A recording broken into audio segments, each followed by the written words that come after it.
Mistakes during fat loss and during my journey, my fat loss phase. Hello, guys. Let's get right into it today. Mistakes people make during the fat loss phase of dieting.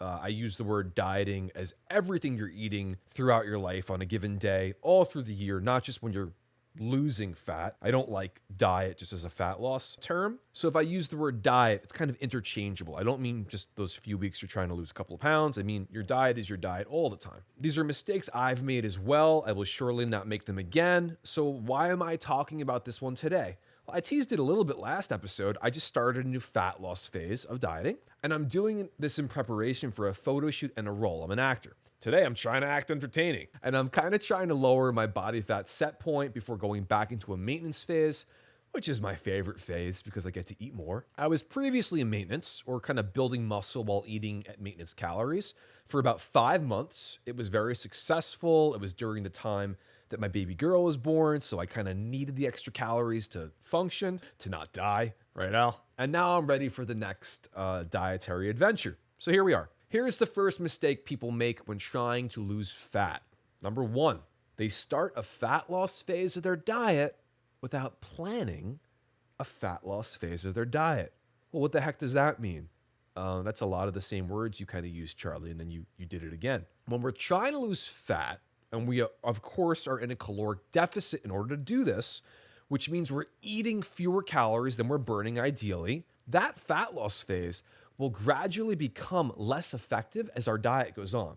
Our metabolism slows, we have metabolic adaptation, our bodies burn less calories regardless when we're carrying less weight, and of course, diet fatigue sets in eventually as well. It's another real thing. That diet fatigue is as real as man bear pig, Al. Man bear pig is real. The idea is I want to be eating at maintenance initially, decide how long ideally my fat loss phase will be for, and then I may want to change back to maintenance calories, and who knows? You may want to build muscle after that. You may want to reverse diet. The world is your oyster. We're just kind of other fish around it, I guess. I don't know. That wasn't a great analogy. Now, you can always change your mind as you get deeper into the diet, but you want to at least have a plan. Example, I'm planning a little over 2 months of fat loss. Within those 2 months, only a little under 8 weeks of that time will be an actual fat loss phase of dieting where I'll be in a deficit. That means at the end of the 2 months, I can do my photo shoot, film, or whatever, and check in with myself. Do I wish to do this longer? Would I like to be leaner? How's that diet fatigue, right? You don't want that. All of those answers will let me know what I'm going to do next. My guess is I will go right back into maintenance and muscle building in October, but we'll see. It's okay not to know. Now, I also just mentioned I would only be in a deficit for a little under 8 weeks of the diet, but the diet's a little closer to 10 weeks. So what the heck am I doing with the other 2 weeks? Well, during the fat loss adventure, I have weddings to attend. I have friends visiting from out of town. I have Labor Day parties. I have all kinds of fun stuff going on. So here's mistake number 2. You're not planning your diet around your life.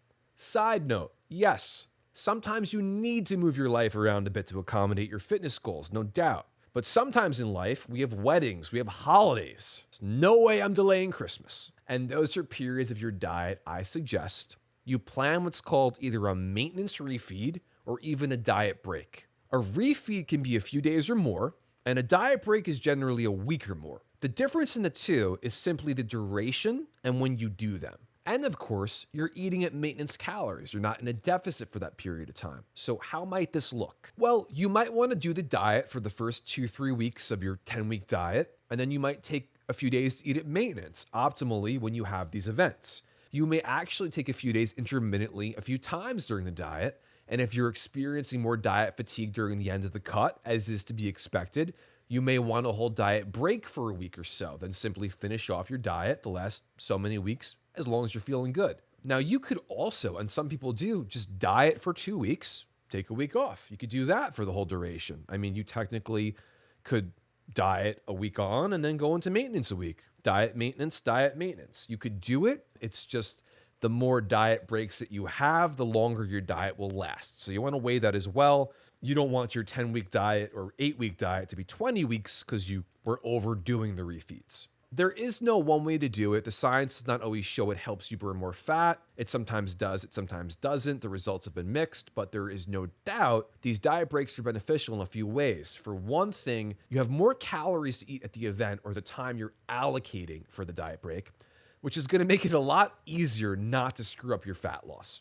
Two, eating a bit more will also replenish glycogen stores in your muscles to some degree, depending on how long you're refeeding for. This is obviously going to help you more during a diet break than just the shorter period of time to refeed, but whatever glycogen you can get back in your muscles and help replenish, it's going to help your training. Three, also really important, psychologically. Psychologically, there can be huge benefits to eating a bit more for a few days and then getting back into a deficit. It can kind of recharge you, absolutely. I mean, it also mentally can make you feel like, you can do this if you haven't successfully been able to lose the weight yet. It's kind of like if the weight loss was a marathon, you just reached the first rest point where you can, maybe sit for a few minutes, recharge, have some water. So again, diet breaks and refeeds, make a plan. They're cool. Awesome. This is going well. Diet mistake number 3. You are screwing up your macros and your training and your fat loss because of carbohydrates. I knew Charlie would come around. You mean because carbs are evil, right? They're bad? No, I don't mean that. Because you just don't know how they work and you're not using them to help you burn fat. Yes, help you burn fat. Carbohydrates are your body's preferred source of energy. When you're deciding what to eat on your diet, how much protein, how much fat, how many carbs, the moving factor between your maintenance and your fat loss, and even if you wanted to build muscle after, which is really cool, it should really be predominantly carbohydrate. And what I mean by this is, I want around 1 gram of protein per pound of body weight. I'm American, so the metric system to me, I'm pretty sure it was a new wave band from the 80s. The metric system, right? Wasn't that them? I suggest you eat at least 1 gram during fat loss because you want to preserve as much muscle as possible. Remember, it's fat loss, not weight and muscle loss. It can also be possible to build muscle in a fat loss phase. Protein helps, but watch our body recomp episode for more on that. Boop. So fat, how much fat do we need? How much fat should you be eating in your diet? Hey, Big Al, you remember when fat was a cool term? Like, yo, that skateboard's fat. Yeah, I don't really remember it either. That was a long time ago. I'm getting old. So how much fat should you be eating? Well, simply, you should eat, in my opinion, at the very least, enough to be hormonally healthy. This is a health and wellness show. That is a recommended 0.8 grams per kilogram of body weight. Aha! Kilogram. You see what I did there? And you thought good old Charlie couldn't speak European. Heck of a guy. Or it's about 20 to 35% of your total calories. I would also state, if you're not avoiding fat, you're probably getting enough fat to be healthy. However, keep track of what you're eating. Make sure 20 to 35% of your calories are fat. You want to make sure you're hormonally in a good place, especially when you're trying to lose fat. It's very important. On to our friends, the carbohydrates. How many carbs should you be eating? Well, that's easy. The rest. Everything else. Everything you can muster. Eat the rest of your calories that you can eat from carbohydrates. And if you're really, really smart, and I bet you are, put the predominance of them, or at the very least a great amount of them, around your strength training. The better your workouts are, the better your chance of preserving muscle or even hypertrophy, and also the more calories you'll burn during your workout because your workouts will be better. So everything will be better if you do this. They will also assist in your recovery, no doubt as well, if they're around your training. Now, do you need to time these things to 1 hour after your workout on the nose or anything else like that? No, you don't. You don't have to be insane about it. You don't have to take my OCD and apply it to your dietary timing. But I feel comfortable saying the more calorically around your workout, the better it's going to be for you. For me, at least, anecdotally, this has helped my training a boatload. I mean, hugely. More than almost anything else that I've done. The other thing carbs people generally don't understand, this is where kind of the anti-carb, sometimes paleo, carnivore, liver king, anti-fiber movement, they're not pro-fruity pebbles, are they?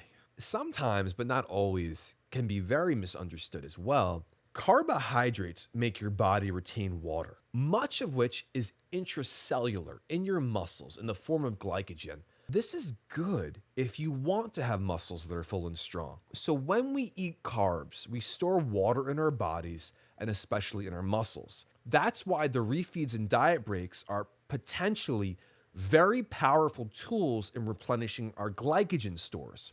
If you go on a diet, and I'm using quotes, and it's a low carb diet, used quotes again, you need to understand there's a huge folly here, and that you initially will lose water weight when you cut the carbs.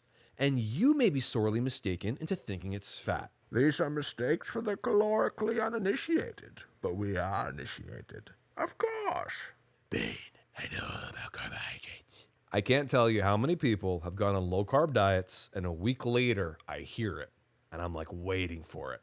And I'm kind of chuckling to myself before the words come out because the person looks excited. And I hear, I'm down 5 pounds. They say it proudly. And yeah, that may be true. You may weigh less, but you didn't lose 5 pounds of fat in a week. How would I know?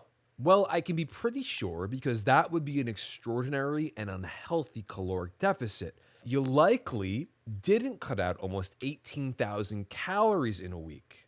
And if you did, you were likely on your way to malnourishment. Also not cool.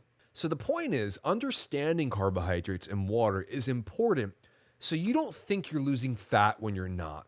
This is another reason the same people that lost all the weight initially on the low carb diet, after a week or two, for some reason, the low carb diet isn't working anymore. The weight loss is stalled. They're doomed.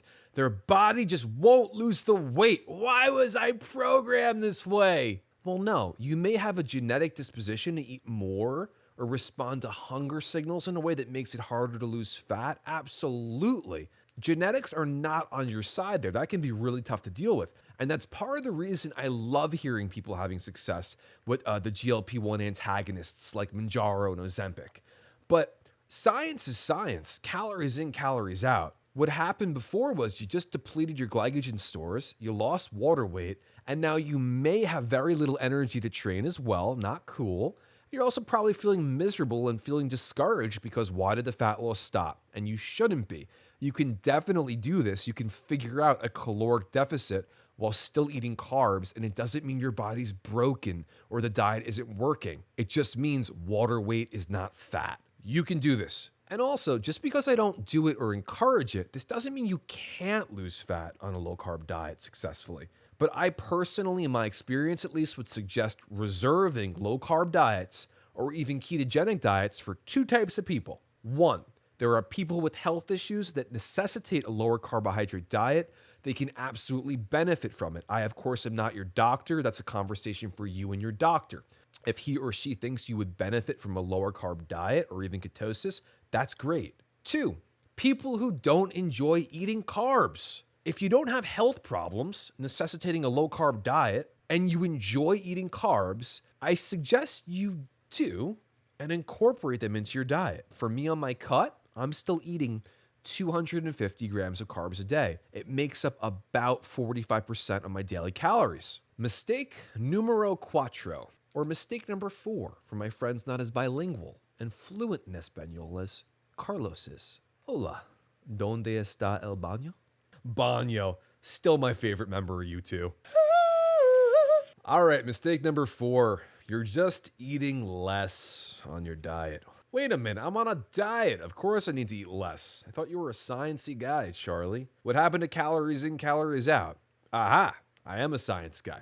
But I'm also very sneaky. That a Charlie is a sneaky, sneaky guy. You don't necessarily just want to eat less. Do you need to eat fewer calories? Of course you do. Correctamundo. But do you need to eat less volume? Absolutely not. This is where planning, like we talked about earlier, is your best friend. We want low-calorie options and also satiating options that are filling. We want bulk. We want to feel full. Part of the reason salads are great on diets isn't just because they're so nutritious, which they can be. It's also because if you're not covering them in crap, they're likely a lower calorie choice. And all that bulk takes up a lot of space in your stomach. You're going to feel more satiated. A salad is a natural choice. I also like to eat a whole cucumber. Gonna get me in the comments for that one. I peel it or skin it, as Big Al likes to hear me say, and after it's peeled, I chop it up. I eat it with some of that GU's marinade. Awesome low-calorie dressings and marinades. That guy is awesome. If you're okay with eating something processed here and there like I am, again, I have a 90-10 rule, which just means most of the time I eat whole, natural, healthy foods. But sometimes I eat foods that make my life easier, absolutely. I eat microwave popcorn. Smart Pop is awesome. I drink diet soda. Those protein chips I talked about last week, they're delicious and convenient. Are they processed? Yes. Do I eat them all the time? Absolutely not. But on occasion, I will. This is something we talked about on our dieting on vacation episode. Boop. What's cool about this one too, even when you are drinking diet soda, is a lot of times your body is confused and hunger signals are really thirst signals. You might be thirsty, and after you have, let's say, a diet soda, which may also satisfy a sweet craving, you may be feeling good after that. You may be feeling less hungry as well. You know, one of my favorite ways to enjoy something to get me by in between meals is Diet Coke. Caffeine free, of course. I reserve my caffeine for café. Or for my Spanish-speaking friends, soy un café baraco. That means, what does that mean again? I probably should have paid more attention in Spanish class, or at least gone to Spanish class. Yeah, guys, dieting is about getting more volume for less calories. What does this look like for me? Well, there's a cereal I enjoy called 7 Sundays. It's a cassava cereal. It's delicious. I use it as a pre-workout and a post-workout carb. But because it has a good amount of fat in it, it's certainly not low in calories. So what am I doing during my cut? I am mixing that cereal with another wheat cereal I love, Farina. It's delicious. It's lower in calories. Am I eating less food, less volume? No, I am not. Am I eating different foods? Yes, I am. You can do this too. Don't just eat less. Make better choices and continue to incorporate foods you guys love. Diet mistake number 5, guys. Last one. Too much cardio. This is one of the biggest ways that people really hurt their diets. I walk for 30 minutes a day, every day. It's good for my health. I enjoy it. It's nice to get outside or even on the treadmill for a bit. I tune out, I'm watching the TV or listening to music. It's cool. Guess how much I am walking on my cut right now. I am trying to lose fat. I am walking for 30 minutes a day. Faster on a steeper incline with, holding the kids with a 30,000 pound vest on me? No, none of that. If you add all this cardio in right off the bat, not only do you have nowhere to go, but once you are done with your fat loss phase, you will have to keep up all of that cardio when you go into maintenance, or you're not going to be eating as much as you could be in maintenance. You're not a bodybuilder training for a show that once the show is over, you're going to want to gain a bunch of weight back. And if you are, that's cool too. Don't do an unnecessary amount of exercise for the task at hand. Back to what I just alluded to, if you start off the bat with 2 hours of cardio a day on your new fat loss phase, where do you go from there when your fat loss stalls? 3 hours of cardio a day? Don't add more cardio than you intend to continue to do when your fat loss phase is over. This is the same reason you want to aim to lose, 1 to 2% of your body weight weekly, something reasonable. Could you try and lose more? I suppose you could, but you're going to have a much harder time dieting. Diet fatigue is going to kick you in and you're going to experience it a lot faster. And when your fat loss stalls, and it will, then you will have nowhere to go. And this is another great reason why some people do benefit from reverse diets so much. They've calorically messed themselves up. They've limited themselves for so long, like into oblivion, they got to recharge that metabolism a little bit. So the same way you want to be keeping your caloric deficit as small as possible to meet your fat loss goals, you'll also want to keep excessive cardio to a minimum. If you're training for something, this is different, that's cool, but you probably just want to lose some weight because you want to lose some weight. Also important to note, guys, when fat loss stalls, and it almost always does, it always presents you with 3 choices. 1, cut more calories, eat less, add more activity, i.e. some of that cardio I was encouraging you not to do too much of. The 3rd choice is stop the diet. So make sure you guys are leaving yourself options when this happens by not exhausting them from the get-go. All right, guys and gals, I hope this was a helpful segment. I hope it helps you meet your goals. Let me know about your fat loss adventures in the comments. Let me know about your goals. I love hearing from you guys. What's giving you the most trouble in your fat loss right now? Or have you got this thing figured out? Did I help at all?